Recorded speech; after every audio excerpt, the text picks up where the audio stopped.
Merci d'être là, parce que alors c'est sûr que la logistique, c'est vraiment un sujet clé. C'est vraiment, on peut dire, ce qui structure un territoire, un pays. Enfin, c'est absolument essentiel. Ce sont des infrastructures essentielles pour la réussite économique d'un pays et d'une région en particulier. Et le président Bertrand, voilà, je coupe mon téléphone, comprend très bien cela, je crois. Donc on a avec Prologis un acteur que, alors vous connaissez peut-être pas forcément le nom, mais à chaque fois qu'il y a un Choose France ou le sommet de l'IA en février, vous annoncez des investissements absolument considérables en France. On en est à presque 6,5 milliards d'euros que vous allez investir, vous avez commencé à investir et que vous allez continuer à investir en France et dans les Hauts-de-France.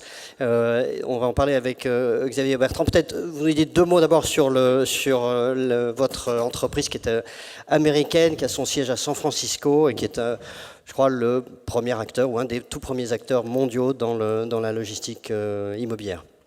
Merci Nicolas. Effectivement, Prologis, investisseur dans l'immobilier logistique, premier investisseur mondial, première foncière mondiale, siège social à San Francisco, donc société américaine cotée à New York, avec un siège européen à Amsterdam et un siège français à Paris, pas très loin d'ici. On a un portefeuille de 120 millions de mètres carrés qui représente à peu près 215 milliards de dollars de patrimoine.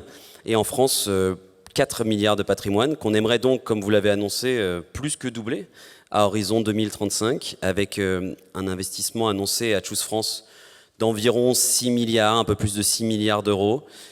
L'objet de ces discussions et pourquoi on est heureux d'être aux États de la France, c'est que la logistique, c'est effectivement un maillon stratégique et on en parlera plus tard. Mais on a des freins pour investir justement ces 6 milliards annoncés et ça va être une des questions que vous allez nous poser et on va vous expliquer pourquoi on a ces freins, quels sont ces freins et quelles sont les solutions qu'on est capable de proposer.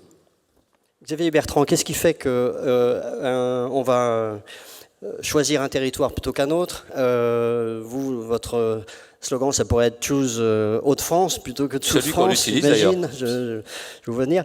Mais parce que Choose France existe aussi. Oui. Qu'on peut faire Choose Hauts-de-France. C'est parce que l'attractivité de la France s'est nettement améliorée ces dernières années qu'on peut aussi avoir des résultats dans les Hauts-de-France. On n'est pas un îlot dans une France qui serait en perte de vitesse. Et j'ai beaucoup aimé, c'est la raison pour laquelle j'étais en retard, je n'étais pas perdu dans les embouteillages, parce que je félicitais Patrice Martin, parce que comme je n'ai pas pu être là, certains de mes proches m'ont justement informé de son discours. Et je pense qu'on a besoin aujourd'hui de montrer aussi la réalité des choses. On a des atouts en or dans notre pays. Je ne suis pas là avec des lunettes roses, je ne porte pas de lunettes, mais c'est ça aussi qui est important. Et après, dans les choix, est-ce qu'on met le paquet sur la logistique, oui ou non? Et pour moi, la réponse, c'est oui, même si beaucoup d'élus ne connaissent pas bien la logistique. Ils pensent que ce sont des grands hangars vides dans lesquels il n'y a que des robots. Qu'ils aillent faire un tour, je l'ai déjà dit à différents rendez-vous des professionnels de la logistique, ça n'est pas ça la logistique. Ça n'est plus ça la logistique. Et investir sur la logistique dans un territoire, ça a du sens. Déjà, si on croit à l'industrie, parce que par exemple dans la région des Hauts-de-France, on a 40% de la logistique qui est dédiée à l'industrie. Entre parenthèses, il n'y a pas de logistique, il n'y a pas d'industrie. On ne peut pas dire réindustrialisation sans penser à toute la chaîne. Et après, il y a la logistique qui est liée au transport, qui est liée au commerce également. Pour moi, c'est à peu près 60% des emplois concernés. Et ça aussi, c'est source de développement et encore dans les années qui viennent. Donc quand on veut développer l'emploi sur un territoire, dans une région, de faire une croix sur la logistique, c'est le choix de certains. En tout cas, ce n'est pas le choix des Hauts-de-France. On est la première région logistique. Et on entend bien le rester, non pas parce que les autres ne feraient rien, mais parce qu'on continuera à avoir des projets. Donc, pour un entrepreneur, la question, c'est de savoir si c'est des élus qui aiment la logistique un peu beaucoup passionnément la folie ou pas du tout. Et on sait que dans la région des Hauts-de-France, on aime vraiment la logistique. Alors, puisque Prologis a investi plus de 6 milliards d'euros en France, on doit être sûrement un pays formidable avec plein d'opportunités, mais néanmoins, vous disiez, il y a des tas de freins. On sait très bien aussi qu'il y a des couches réglementaires compliquées, qu'il y a un millefeuille territorial compliqué, etc. Alors, comment est-ce que on surmonte ces freins et est-ce que vous voyez un peu d'espoir dans ce domaine? Alors, je commence par les freins et ensuite je donne quelques solutions qui d'ailleurs ont été appliquées davantage dans les Hauts-de-France que dans d'autres régions en France. Les freins, pour faire très rapide et pour donner deux grands freins, le premier, c'est le cadre réglementaire, le cadre fiscal qui est mouvant. On a un souci dans notre métier, c'est que nous, on est dans l'immobilier. L'immobilier, c'est du temps long. Quand on lance un projet et quand on a le premier employé qui s'installe dans un entrepôt, il y a 3, 5, 7 ans, plutôt d'ailleurs maintenant 7 ans que 3. Et donc on se retrouve dans des situations où on lance un projet dans des conditions X et on le finit dans des conditions Y. Cette instabilité est insoutenable financièrement pour un groupe comme le nôtre et comme pour tous les investisseurs en immobilier. C'est le premier problème. Donc il nous faut la visibilité, de la lisibilité. Et ça, c'est un sujet qu'il faut qu'on arrive à traiter. Ensuite, on a aussi un sujet qu'on appelle le permitting, c'est-à-dire toutes les autorisations administratives. On a une lenteur administrative généralisée en France qui s'est améliorée ces derniers temps, et ça je pense que c'est important de le dire, mais qui néanmoins reste toujours trop long par rapport à nos voisins européens. Et dans ce cadre donc à la fois de la lenteur administrative mais aussi du cadre réglementaire mouvant, nous on a 2 propositions assez simples je pense à mettre en place. Déclarer déjà certains projets d'opération d'intérêt national pour justement avoir ce fast track, en tout cas des autorisations qu'on peut avoir plus en 6 mois qu'en 18 mois. C'est clé pour la compétitivité de notre pays et on le propose et on espère que ça va aller dans ce sens-là. Et le deuxième sujet, la deuxième proposition, c'est d'avoir un cadre réglementaire qui ne bouge plus, c'est-à-dire que le jour où on dépose un permis, le jour où on dépose une autorisation environnementale, pendant les 3-5 prochaines années, sur ce projet-là, le cadre ne change pas. On se retrouve donc dans une situation où on sait, entre guillemets, à quelle sauce on va être mangé. Et comme ça, parce que nous, la complexité, c'est pas un problème. On sait gérer la complexité. C'est comme ça qu'on crée de la valeur, de gérer de la complexité. En revanche, il faut que ce soit stable. Et donc, on ait une visibilité, une lisibilité sur nos projets. Vous avez Bertrand là-dessus, parce que par définition, vous n'avez pas tous les leviers, vous n'avez pas tous les pouvoirs. La région peut s'engager sur certains points. Je n'ai pas tous les leviers, mais je suis l'avocat de ces propositions que j'ai faites notamment lors du Choose France pour les investisseurs français, et en faisant une proposition très claire au ministre de l'Économie et des Finances. Ce qui vient d'être dit à l'instant, vous avez noté, il ne demande pas d'argent. Il ne demande pas d'argent. Ça n'a pas d'impact budgétaire. Sauf que gagner du temps, c'est de l'argent pour les entrepreneurs. Et donc, moi, ce que j'ai proposé au ministre Roland Lescure, à Sébastien Martin, intervenait ce matin, c'est de dire très clairement, ces projets-là, qu'est-ce qu'on attend ? On n'a pas besoin d'attendre la prochaine élection présidentielle. Ça, ce sont des choses qui peuvent bouger dans les 12-14 mois qui viennent. On n'a pas besoin de voter de loi. La plupart des choses sont d'essence réglementaire. Qu'est-ce qu'on attend ? Parce qu'il faut bien le voir aujourd'hui, sur tous ces sujets-là, il y a parfois Bercy qui se dit quand même que s'il y a une petite évolution fiscale, ça permettrait de gratter un peu plus. Mais ça ne demande pas d'argent, ce qui a été demandé. C'est-à-dire qu'à partir du moment où le projet est lancé, c'est le même cadre réglementaire et fiscal qui s'appliquera pendant, par exemple, 3 ans à 5 ans. Voilà. Il y a déjà suffisamment d'incertitudes sur les prix de l'énergie, sur la question de la concurrence, pour ne pas rajouter une incertitude qui est réglementaire, qui est française, qui est politique. Donc ça, c'est pas compliqué et on n'attend pas la prochaine présidentielle. Sur la question des délais, dans la région des Hauts-de-France, vous savez, je ne suis pas plus malin qu'un autre, enfin je suis peut-être un peu moins malin parce que je n'ai pas fait l'ENA, mais quand je suis arrivé à la tête de la région, je me suis aperçu qu'en Belgique, ils mettaient 2 fois moins de temps quasiment pour mettre en place un projet, alors qu'ils n'ont pas beaucoup moins de strates que nous. L'accent ne fait pas la différence et la météo est la même. Et donc on a décidé de travailler, de bricoler, diront certains, un contrat d'implantation.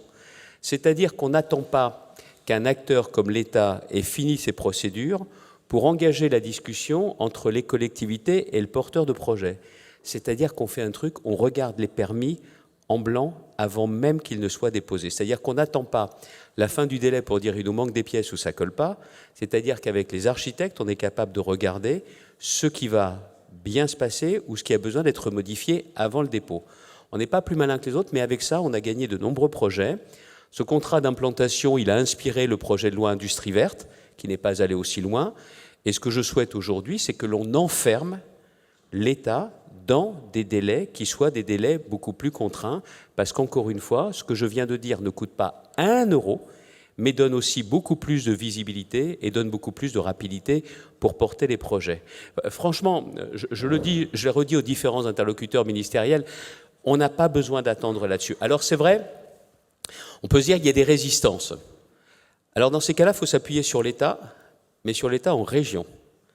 Parce que vous voyez, pendant très longtemps, on a vu les préfets comme étant avant tout des représentants de l'État soucieux de l'ordre public. Aujourd'hui, les choses ont profondément évolué. Ce sont celles et ceux qui connaissent le mieux la réalité des entreprises dans une région, dans un département. Ce sont de véritables soutiens, ce sont de véritables partenaires. Donc il faut qu'il y ait beaucoup moins de choses qui soient d'essence nationale. Et dans ce que tu disais à l'instant, c'est qu'il peut y avoir des projets d'essence nationale, d'intérêt national, mais on pourrait aussi définir des projets d'intérêt régional pour lesquels les préfets auraient la possibilité de déroger, compte tenu de l'intérêt, à la réglementation, sans engager leur responsabilité personnelle. Et là, vous verriez très clairement que les choses iraient beaucoup plus vite dans notre pays. Ce sont des choses qui sont très concrètes. Alors moi, je le dis, je me considère aujourd'hui à la tête de la région comme un acteur économique, parce que c'est la première compétence de la région, et je n'ai pas délégué l'industrie, moi qui ai gardé cette délégation. Et ce qu'il faut bien savoir, c'est que, j'ai conscience, et je le dis partout, ce ne sont pas les politiques qui créent les emplois.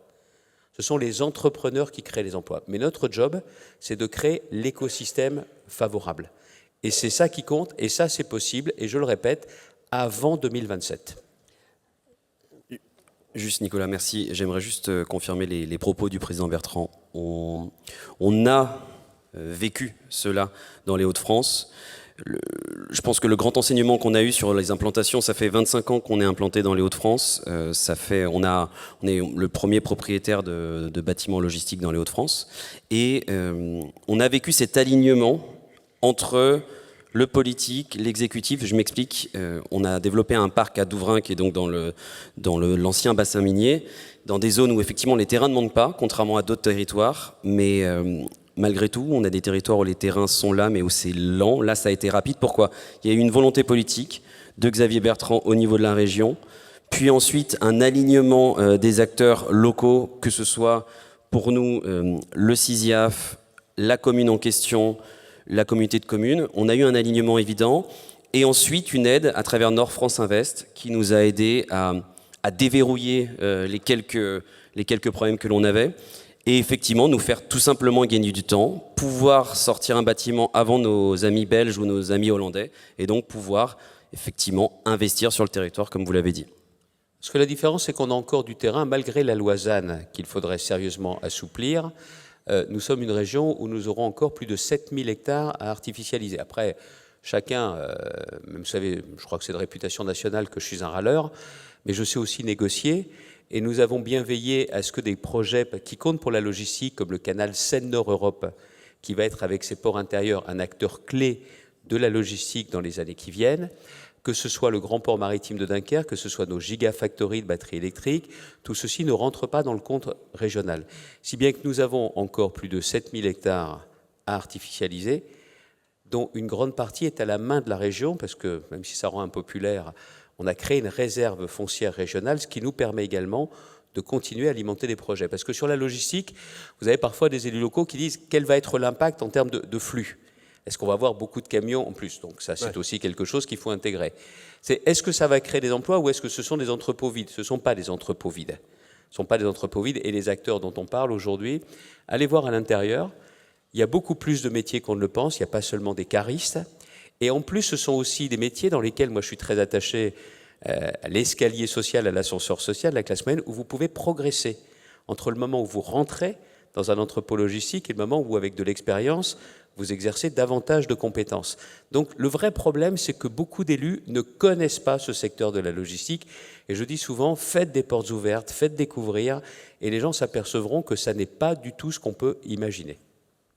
C'est parfois assez futuriste, parce qu'il y a quand même aussi de plus en plus de robots dans ces infrastructures. Il faut des personnes qualifiées pour les gérer, de toute façon. Oui, tout à fait.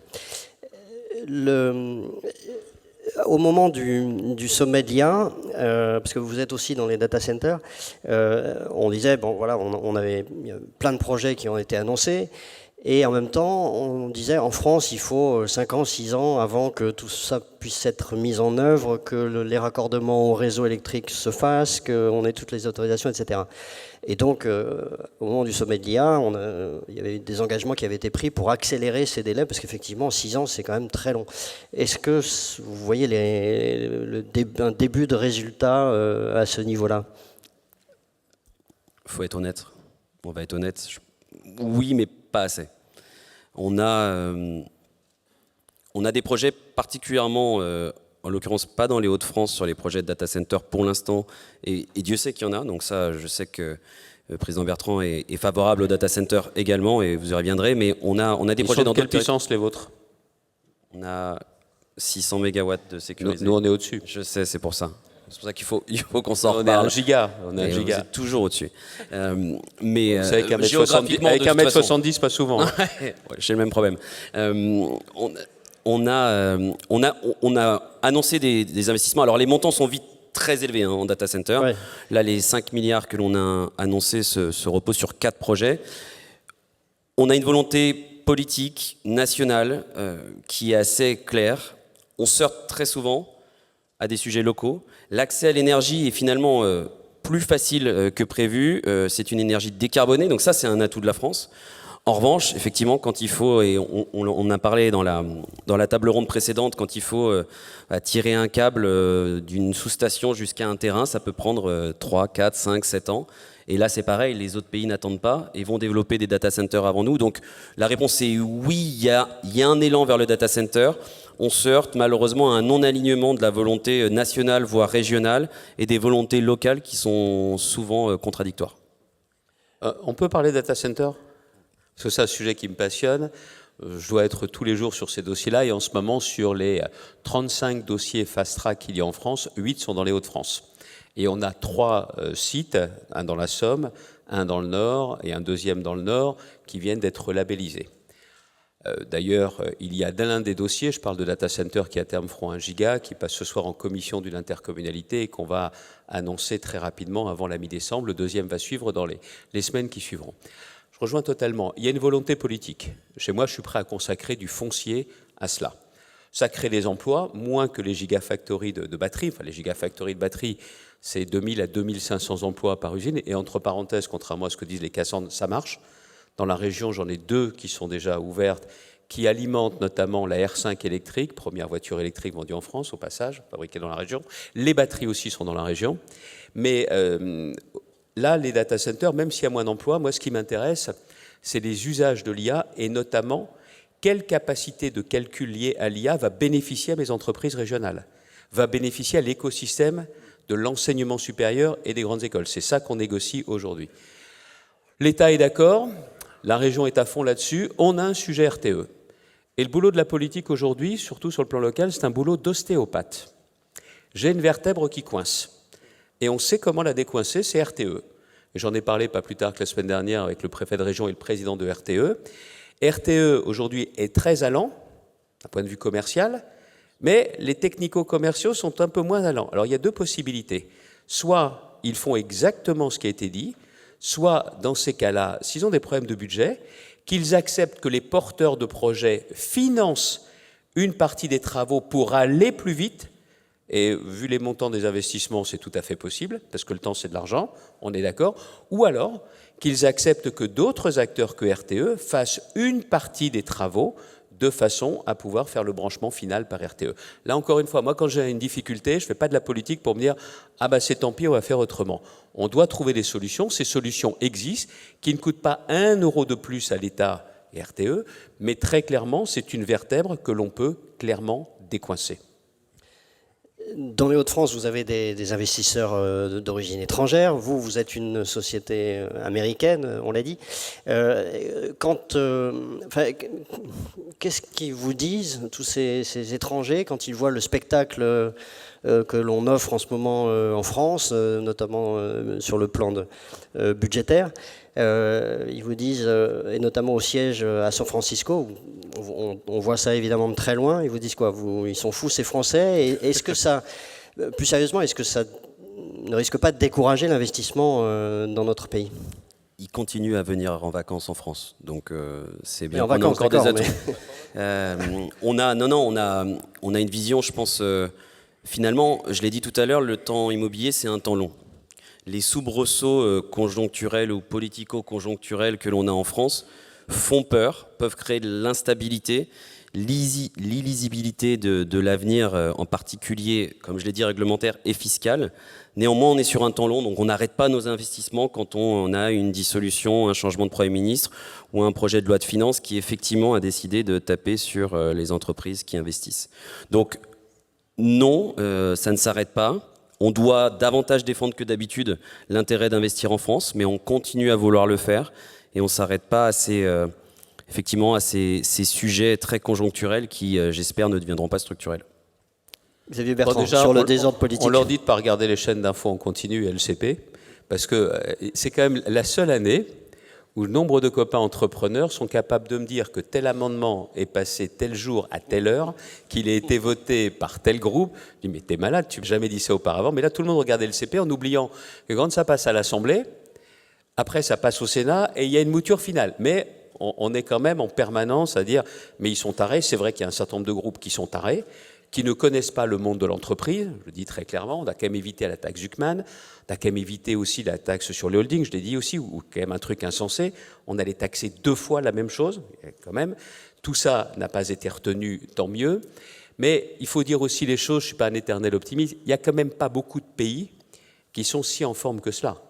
Et Choose France, aujourd'hui, continue à fonctionner. Ne l'oublions pas. Moi qui suis un opposant au président de la République, je dois dire quand même que d'un point de vue fiscal, la flat tax, d'un point de vue social, les ordonnances Macron, et tout ce qui, clairement, avait été fait sur la politique de l'offre, c'est quand même des atouts. Moi, je ne peux pas faire Choose Hauts-de-France s'il n'y a pas de Choose France qui marche. Le vrai sujet, ce qu'il nous reste à faire, c'est à casser cette chape de plomb bureaucratique qui fait qu'il y a tous les inconvénients dont vous parlez. Et ça ne demande pas d'argent. Tout ça ne demande pas des recettes en moins. Et c'est là où il faut convaincre les ministres, c'est les propositions que j'ai pu faire à l'issue de Choose France, c'est que ça peut se faire très vite, mais pardon, il ne faut pas qu'on demande à ce que dans les ministères, on nous fasse les propositions de simplification. Parce que ça s'explique. Nicolas, si vous êtes assis sur une branche à 5 mètres du sol, et qu'on vous demande de scier la branche sur laquelle vous êtes assis, vous allez le faire ou pas? Eh bien non. La seule façon de le faire, c'est de proposer à une forme d'alliance État en région, les élus et le monde économique de faire des propositions très concrètes. Et là, vous allez changer la nature des choses. Et encore une fois, pardonnez-moi ce leitmotiv, même si je peux très bien avoir 27 en tête, tout ça ne doit pas attendre la prochaine élection présidentielle. C'est une question d'urgence et ça va être de nature à renouer un peu la confiance avec le monde économique. Et je le dis, j'ai eu l'occasion de le dire également au Premier ministre, d'accord, en ce moment, il y a la question du budget. Mais très vite, il faut que 2026 ne soit pas une année de statu quo en matière économique et les propositions que je fais ne nécessitent pas de loi et ne nécessitent pas d'engagement budgétaire. Néanmoins, est-ce que vous pensez que les acquis de la politique de l'offre que vous citiez peuvent être remis en cause finalement? Non, ils ne le seront pas totalement, il faut bien dire les choses telles qu'elles sont, mais il y a un sujet quand même qu'il ne faut pas oublier. Dans beaucoup d'émissions, dans beaucoup de médias, on parle de sécurité, d'immigration, matin, midi et soir. C'est un préalable, la sécurité. Mais le projet de société s'articule toujours autour de la dimension économique et sociale et du rapport au travail. Ça, on l'oublie. Ce n'est pas ce qu'il y a sur les chaînes d'infos, en tout cas pas toutes, mais c'est ça la vérité. Et si on oublie qu'un élu est là pour gérer, mais surtout pour transformer, et que la question de la transformation est quand même la question du projet économique et social, je pense qu'on n'a rien compris à la politique. Ce sera le mot de la fin. Merci à tous les deux. Merci Xavier Bertrand. Merci Vincent